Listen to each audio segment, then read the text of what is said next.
Dikbudpora Kabupaten Semarang. Saya akan memaparkan mengenai rencana hasil kerja saya selama 1 tahun ke depan. Baik, komponen NHK yang akan saya paparkan ada 8 komponen. Mulai dari yang pertama adalah rencana hasil kerja pimpinan yang diintervensi adalah tersusunnya laporan pengelolaan satuan pendidikan yang berorientasi pada peningkatan pembelajaran dengan indikator tingkat kualitas laporan pengelolaan satuan pendidikan yang berorientasi pada peningkatan pembelajaran sesuai perencanaan dan standar yang digunakan. Dengan rencana hasil kerja saya adalah tersusunnya laporan pengelolaan satuan pendidikan pada triwulan 1 sampai dengan 4.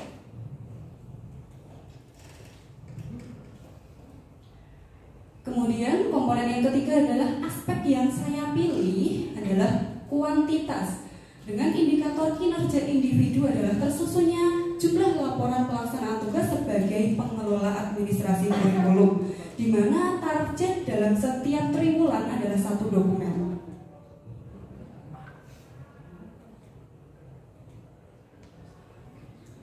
Kemudian kegiatan dan tahapan saya sebagai penyusunan laporan pelaksanaan tugas sebagai kurikulum. Di sini saya menyusun SK, kemudian mendokumentasikan dan mengarsipkan saat kegiatan PSAJ, PSAT, asesmen nasional dan penilaian sumatif akhir semester. Ini setiap kegiatan ada di masing-masing triwulan dan kegiatan saya adalah di setiap kegiatan tahapannya adalah menyesuaikan dengan ketentuan yang berlaku, juga melakukan verifikasi dan validasi sebelum disahkan.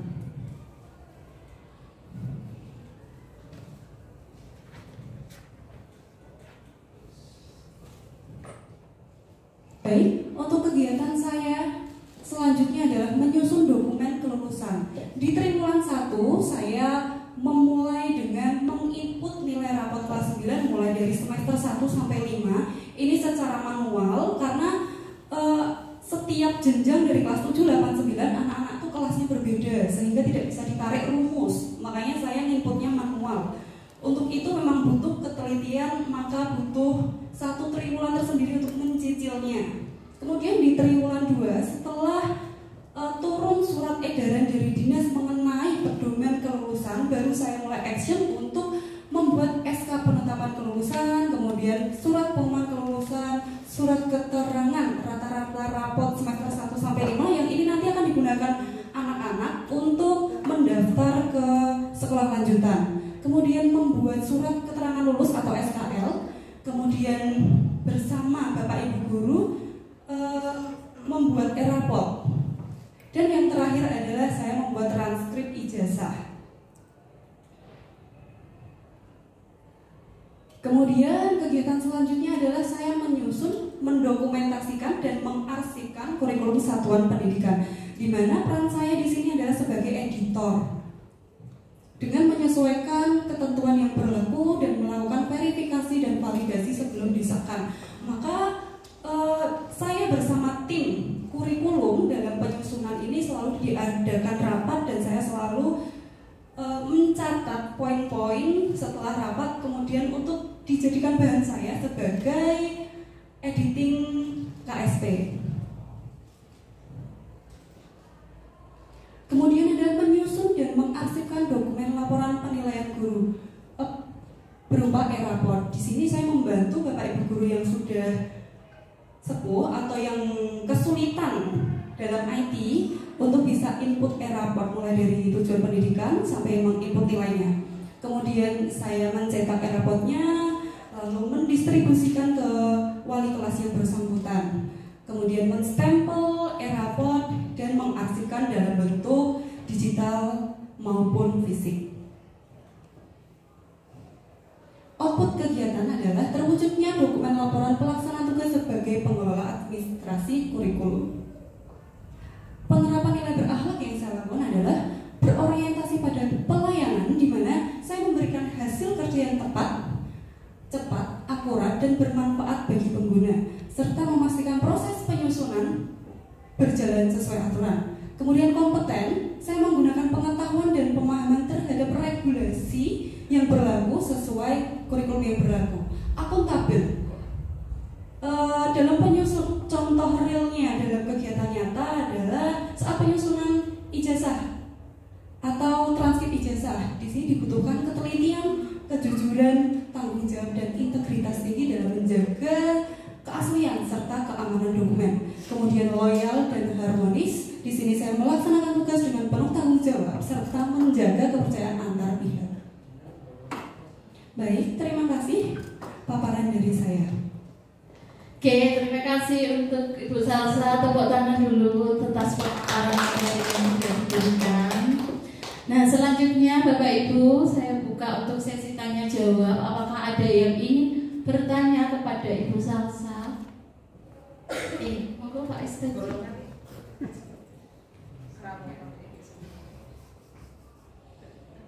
Terima kasih atas waktunya. Kepada Ibu Putri, izinkan saya bertanya, apa sih kendalanya kalau di sekolah itu mengelola transkrip nilai? Kira-kira apa solusinya untuk masalah kalau ada kendalanya? Terima kasih. Baik, terima kasih Bapak Istajib atas pertanyaannya. Kendalanya lumayan ada banyak. Yang pertama dimulai dari nilai itu sendiri. Karena transkrip nilai itu kan bisa lahir berdasarkan rumus-rumus dari ketentuan. Misalkan karena setiap tahun berbeda nih ketentuannya nih. Mungkin ada tahun yang lalu transkrip ijazah itu diambil dari rata-rata rapot semester 1 sampai 5. Kemudian ada lagi kebijakan yang buat transkrip ijazah itu dari selain nilai rapot tapi juga dari nilai ujian. Nah, di sini saya kesulitannya kendalanya adalah saat proses input nilai karena secara manual sehingga tetap ada kemungkinan untuk salah ketik. Maka solusinya adalah setiap selesai input saya kembalikan ke anak-anak supaya anak-anak bisa cek masing-masing ada kekeliruan atau tidak. Itu solusinya. Kemudian permasalahan yang kedua adalah tentang identitas. Kadang ada anak yang identitasnya antara kakak, akte itu berbeda. Misal Kabupaten Semarang dengan Kap Semarang itu berbeda sehingga kami panggil orang tua untuk ke sekolah untuk mendiskusikan hal ini. Ini yang mau dipakai yang versi mana? Karena sekarang ijazah itu ngeling dari Dukcapil. Jika memang kakaknya yang mau diubah, maka biarkan orang tua yang mengubahnya, seperti itu. Baik, apakah sudah terjawab Bapak Istajib? Sudah, terima kasih. Oke, sudah, ini waktunya sudah berjalan 8 menit ya Pak. Kemudian langsung saya kepada Bu Sri Norati, monggo Ibu. Ya, terima kasih. Tepuk tangan Bapak Ibu, Mbak Salsa Putri luar biasa. PPT-nya bagus, tetapi coba tolong buka PPT halaman berapa tadi ya, tentang terus. Kok depan lagi, nomor berarti balik ke belakang, yang nomor 6. Hop, itu.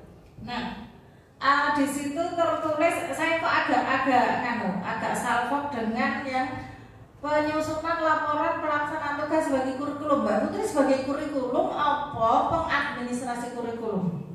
Pengadministrasi kurikulum. Nah, ini tambahkan di sana ya. Bukan sebagai kurikulum. Kalau sebagai kurikulum mestinya kan Mbak Putri tetap masih ada ngajar dan sebagainya. Tapi kan Mbak Putri maka pengadministrasi kurikulum. Oke, itu satu. Kemudian yang kedua pertanyaannya, Mbak Putri bertugas untuk menyusun SK, gitu.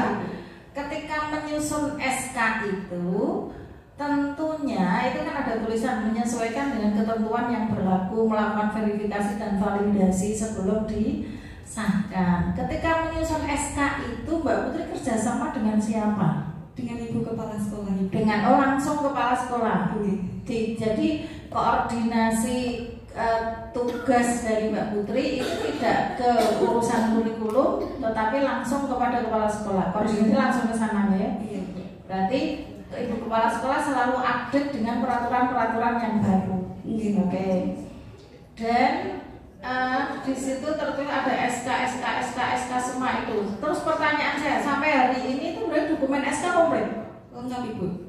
Sampai hari ini ya, sampai dengan yang ini besok, semester besok itu sudah yang PSAS yang ini sudah juga komplit. Oke, lanjut Pak, berikutnya. Nah, menyusun dokumen kelulusan. Input nilai rapot kelas 9 semester 1 sampai dengan 5. Itu semuanya Mbak Putri. Saya bersama tim, termasuk ada Pak Tajib juga yang baru. Ada Pak Tajib. Artinya yang bekerja itu adalah teman-teman administrasi, bukan wali kelas, bukan urusan kurikulum. Oke. Terus yang berikutnya, menyusun dan mengarsipkan dokumen kelulusan, SK penetapan kelulusan. Sing gawe SK sapa? Saya Ibu. Terus surat pengumuman kelulusan sing gawe sapa? Saya juga. Semuanya. Luar biasa ya. Surat keterangan rata-rata rapat juga. Sampai dengan transkrip. Oke, dan itu koordinasinya langsung kepada Bu Kos Wahyu. Oke, lanjut. Terus nah ini, menyusun, mendokumentasikan dan mengarsipkan kurikulum. Kalau mendokumentasi dan mengarsipkan saya masih itu ya.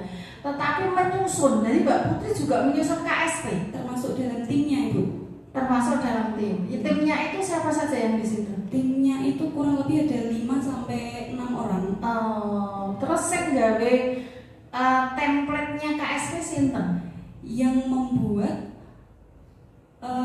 dari Bu Kos dulu, dari Bu Kepala Sekolah dulu memberikan arahan kurang lebih daftar isinya ini nih, poinnya ini yang mau dimasukkan. Tidak menggunakan template yang berasal dari Dinas Pendidikan. Jenengan dulu ikut kegiatan di Ambarawan apa betul? Betul. Berarti memang itu ya, ikut menjadi tim. Tapi tugasnya Mbak Putri nek kono apa ketika menyusun KSP? Bagian editing Ibu. Oh, yang edit malah Mbak Putri. Berarti menguasai banget materinya ya, luar biasa. Karena KSP itu adalah dokumen sekolah yang sangat penting. Kok yang diedit apa? Yang diedit kadang penulis tata tulisnya. Oh, tata tulis. Tapi substansi kedalamannya, substansinya berdasarkan hasil rapat Ibu. Jadi setiap saya akan mengedit itu berdasarkan hasil rapat bersama. Urusan kurikulum di SMP 5 itu sinten? Bu Giarni. Bu Giarni ikut edit nggak? Ikut. Ikut tapi saya sanding juga. Gitu ya. Luar biasa banget ya sampai 5 unggaran. Iso nganu padahal yang namanya itu saya heran di sini loh, saya heran di sini. Padahal untuk menyusun, mendokumentasikan dan mengarsipkan kurikulum satuan pendidikan sampai menyusun kurikuler itu Mbak Putri ikut Ibu, ikut timnya. lah ya. Terus sing semuanya berarti, wah berarti Mbak Putri bisa jadi kepala sekolah. Ya karena bisa menyusun kok, bisa menyusun, mendokumentasikan dan mengarsipkan. Padahal yang terjadi di sekolah manapun, itu ketika menyusun KSP itu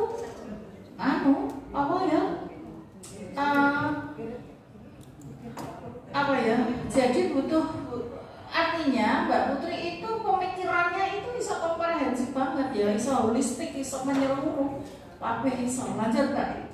Oke. Nah, termasuk ini menyusun dan mengarsipkan dokumen laporan penilaian guru, rapot bareng. Terus lanjut. Udah output. Dan itu bisa dilakukan setiap tahun ketika KSP itu. Jadi KSP, kembali mengenai KSP. Aku soalnya penasaran banget di KSP, maaf ya. Berapa menit? Ibu mohon maaf, ini 15 sudah. Wah, hampir 15 menit. Iya dah. Oke, Bapak Ibu, langsung itu aja ya, refleksi web. Jadi melihat RHK-nya Mbak Putri itu, maka banyak sekali amal yang bisa dikerjakan Mbak Putri di SMP 5 Ungaran. Dan saya pesannya hati-hati ya, hati-hati karena tidak semua teman-teman pengadministrasi perkantoran bisa mendapatkan tugas sampai sebegitu.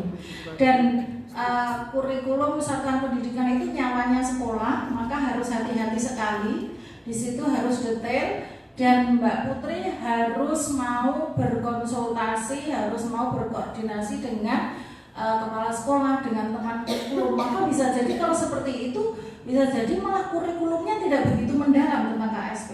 Gitu, oke? Maka hati-hati. Saya senang dengan LHK-nya Mbak Putri. Teruslah untuk menebar kebaikan supaya menjadi amalan Mbak Putri. Oke, terima kasih. Terima kasih Ibu atas saran dan masukannya. Oke, baik, sudah selesai pemaparan materi dari Ibu Salsa. Silahkan untuk ditutup terlebih dahulu. Baik, terima kasih Bapak Ibu. Demikianlah paparan